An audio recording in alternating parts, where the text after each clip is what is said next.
Hi, I'm Isabel M.A., otherwise known as Dr. B, and today I'm talking about one of my favourite items regarding singing, emotional intelligence. What does that mean? Well, two words. Probably you understand something for each word. Emotional. What's emotional? It's the things we feel. Intelligence. Well, we think that's the things we think, don't we? Intelligence is about your awareness, your understanding of something.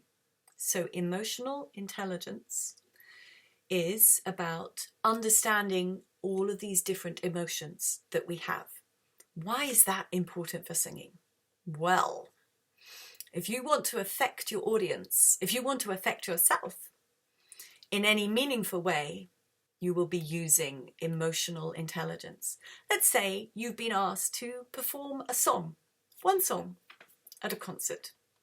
And the concert is to celebrate somebody's life, okay?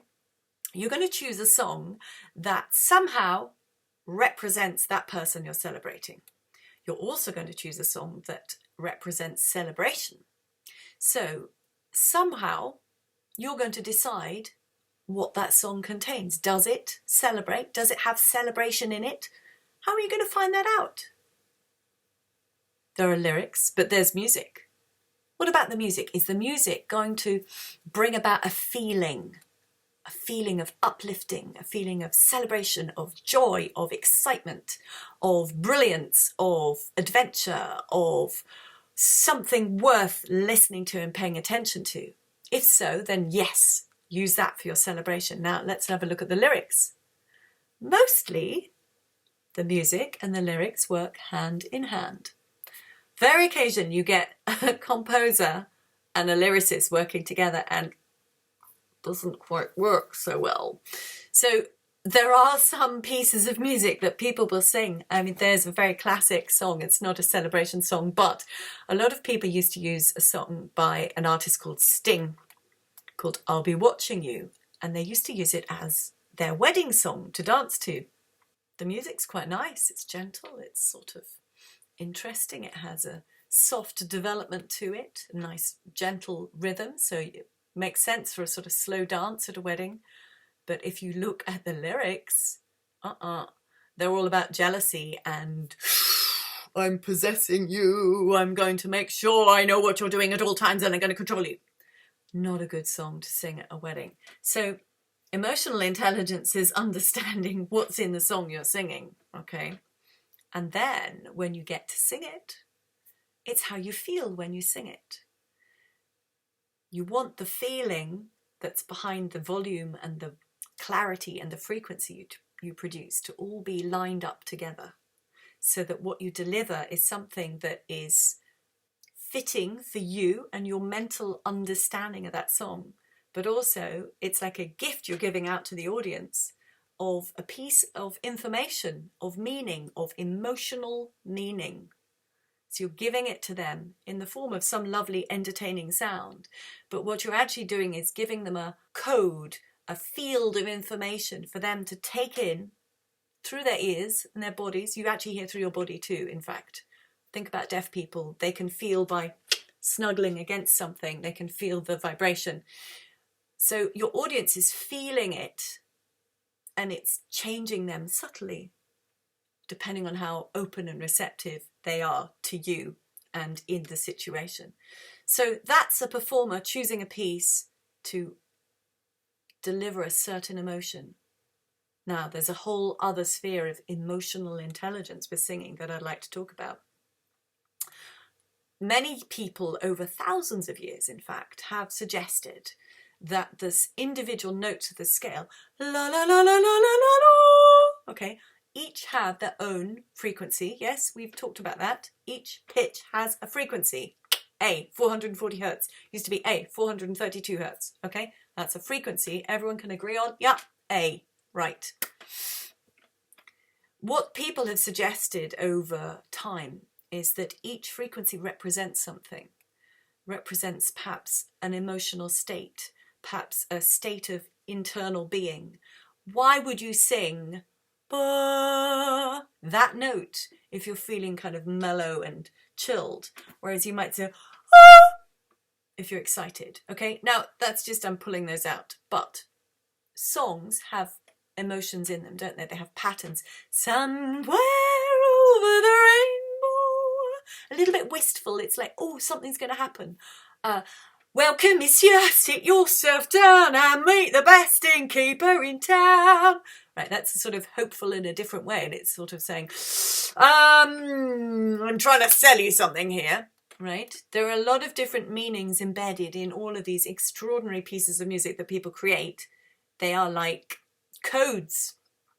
And inside the songs are whole emotional languages that they're transmitting to you, the audience, or you're transmitting to the audience. Okay? So sounds have been used in ancient cultures, specific sounds and notes to activate certain emotional states. Certain states of health, actually, and well-being, certain qualities of talking to nature. Think about a didgeridoo. Who of you has ever heard a didgeridoo? Old picture? Yeah, didgeridoo, little soundbite there. Incredible, strange instruments. They're basically a hollowed out piece of wood. They're a hollowed out piece of tree, carefully done in a certain way, of course, and they can be pretty difficult to play. Well, if I don't tell you they're difficult, you could probably play one far more easily, but they've been around a long time, as long as Aboriginals have been around in Australia, and we don't even know how long they've been there for. Okay? That is a sound of deep resonance. That's my interpretation. They use it to talk with elements of nature. They literally do. I'm going to give you a reference to a great book in case you're interested in that. Okay, so have a look in the film. So that's one particular ancient people using a note, a series of notes of a certain tone and timbre, a kind of feeling to really get in touch with elements of nature and to communicate with them. So emotional intelligence with sound is very deep inside us as humans. We have sung, as far as we know, as long as we've been human. Of course, we've only been writing down things relatively recently in human history, but the folk song tells you how humans have created sounds and songs and passed them on and passed them on and passed them on. There are still many songs that we're singing 200 years later. Even think of the Skyboat song in the folk song video. You may go and have a look at it. Okay, that little folk song has been around for 200 years. Yeah, that's a long time. We will have songs that have gone back way, way older and earlier than that. We've been using sound to create atmosphere, to create emotional experiences. We use very sad sounds at a funeral, don't we? To bring people into a certain state of feeling. We use really happy ones when we want to get people motivated. Think about the Super Bowl in America, or I don't really want you to think about the Olympics opening shows around the world, but big sports events very often have a piece of music at the beginning, and it's to kind of bring the crowd to a certain emotional state. So there are notes that people would say, oh, that's a sad note. I wouldn't say any note is happy or sad. It's about the arrangement of notes. Da da da da da da da da da da da da. That is a melodic minor scale. It sounds different in feeling, doesn't it? From la la la la la la la la. Much more kind of optimistic. Here I am. La la la la la la la la. Kind of mystical, weird. What's going on? So already just with two little lines of melody, that's not even a complex melody. It's just a line, okay, with different tonal values, semitones and tones. That's the gap between different notes, okay, tones, semitones. Can be measured in frequency. There is a huge difference in feeling, and that's not even a piece of music. So if we go back to, say, the Wuthering Heights song I brought in a couple of times, Kate Bush, it's supposed to be about a really weird, wild existence out on the wily, windy moors. That's already kind of weird, isn't it? Woo!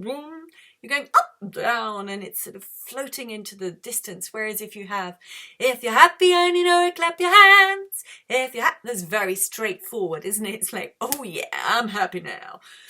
So there are all these flavors, and the more you start feeling the pieces of music you sing and thinking about what you're feeling, you start to understand, oh, that's a song about jealousy. God, that's really dark. That's a song about power. Ooh, that's a song about love. That's a song about beauty. That's a song about vulnerability. That's a song about brilliance. That's a song about joy. You're going to have all of these different emotional qualities. The more you understand it, when you get up there as a performer and you sing, you are going to make the hairs of your audience stand on end. And that's what I want you to do.